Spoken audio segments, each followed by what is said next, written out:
Okay, we're learning the introduction to Likutei Moharan, which mentions the sanctity of Rabbi Shimon bar Yochai and where Rabbi Shimon bar Yochai is hinted to in the Torah. And if you've ever been to Meron and you know when you walk into Meron, right, you have that Sha'ar, that gate that goes into Rashbi, and there's letters above, right, and some of them are painted in different colors in order to emphasize the acronym that's there. That's all because of this Likutei Moharan. The intro of Likutei Moharan is like this. Reb Nachman wanted us to read this before we even go into his Torah. And he writes like this: Lechu chazu mifalot Hashem. Go see the wonders of Hashem, the works of Hashem. Itgalut nifla misod gedulat atana eloki Rabbi Shimon ben Yochai. Come see the revelation of the secret of the greatness of the Tana, Rabbi Shimon. Rabbi Shimon ben Yochai iftiach shelo tishakach Torah mi Yisrael al yedo. Rabbi Shimon gave us a promise: the Torah will not be forgotten from Am Yisrael by way of me. כמובן בדברי רבותינו, like the rabbis teach us in Masechet Shabbat, כשנכנסו רבותינו לכרם ביבנה, after the destruction of the temple and the exile out of Jerusalem, the rabbis went and made a new center of Torah in the vineyards of Yavne, Kerem Bayavne.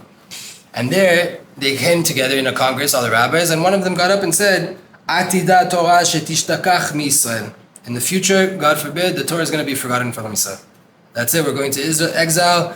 None of this is written down, it's all oral, we're going to forget it. Rabbi Shimon ben Yochai shelo tishtakach. Rabbi Shimon got up and said, it won't be forgotten. It won't be forgotten from his offspring. Like it's explained in the Zohar,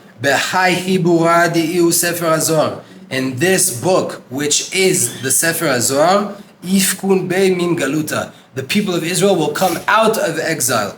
Now come and understand the wonders of our hidden secrets of the Torah, of our holy Torah. Rabbi Shimon used a smach, meaning he proved this with a verse about himself, meaning I will make sure that the Torah will never be forgotten from Israel. I'll prove it to you with a verse. What's the verse? Ki lo tishakach mipi zar'o. It won't be forgotten from the mouth of his offspring, the mouth of his seed. That's the verse. In this pasuk, the secret of the Torah not being forgotten is hinted.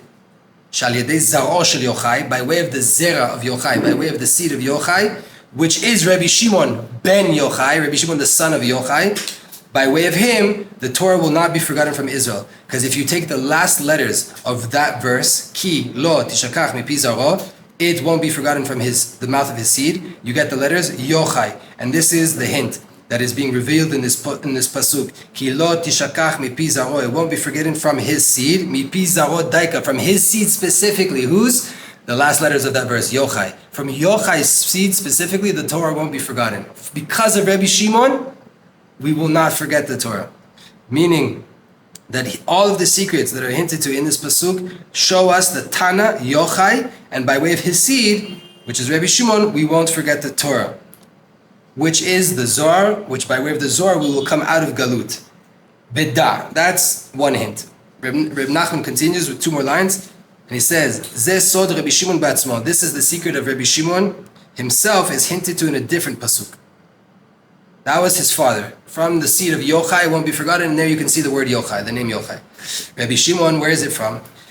Kida, Atana Kadosh Rabbi Shimon ubchinat. He's from the aspect of what's written in Daniel in the 4th chapter. Ir v'kadish min shmaya nachit. Ir v'kadish, a holy angel from heaven landed. That's the first letters, Shimon. Be'ezrat el elyon, with the help of the supernal God, Asher Shamayim va'aretz kana, who acquired the heavens and the earth, who owns everything, created everything, v'natan lanu et torato b'midbar matana, and gave us the Torah, his Torah, as a gift in the desert. Natchil al pis chidushim niflaim v'noraim al ma'amari Rabba bar Chana. We're going to now start to give different teachings on Rabba bar Chana. B'schut zeh nizke la'alot le'tzion bi'ranana. By way of this, we'll be able to go up to Zion, enjoy El Kiryat Melech David Chana, into the city of David and Chana. That is the introduction to Rabbi Nachman's Torahs. He wanted you to see who's Rabbi Shimon. Why? Because all of the Kabbalah and the Chassidut that we learn in the world would not be here if it wasn't for Rabbi Shimon. So before you get into any book, let's start as an introduction, let you know where this is coming from. All comes from Rabbi Shimon. Everything comes from Hod Shebahod. Rabbi Shimon on tonight, tomorrow was the day that he passed away. It was the day that he got out of the cave. It was the day that he became a rabbi, that he got smicha. It was the day that all the students of Rebbe Akiva stopped to die. And it was the day that Rebbe Shimon passed away. And on that day, he revealed all of the deepest Torahs of the secrets of this world, of, like what we learned yesterday, how everything is Hashem and how it also all depends on your work. And those two are not a contradiction. And that is what's called Chokhmah and Bina, Abba and Ima, which is literally what we learned together. All of the Kabbalah is just that. All of the Kabbalah is either telling you how to give in or how to run forward. How to give in or how to run forward. That's all they're teaching you in many different ways. But that's the message, always. Every 2 lines of Kabbalah like we learned together, right, is teaching you either how to give in or how to push forward. Once we know who Rebbe Shimon is, our life becomes much better. And then we can get into Reb Nachman, and then we can get into everything else. Is that the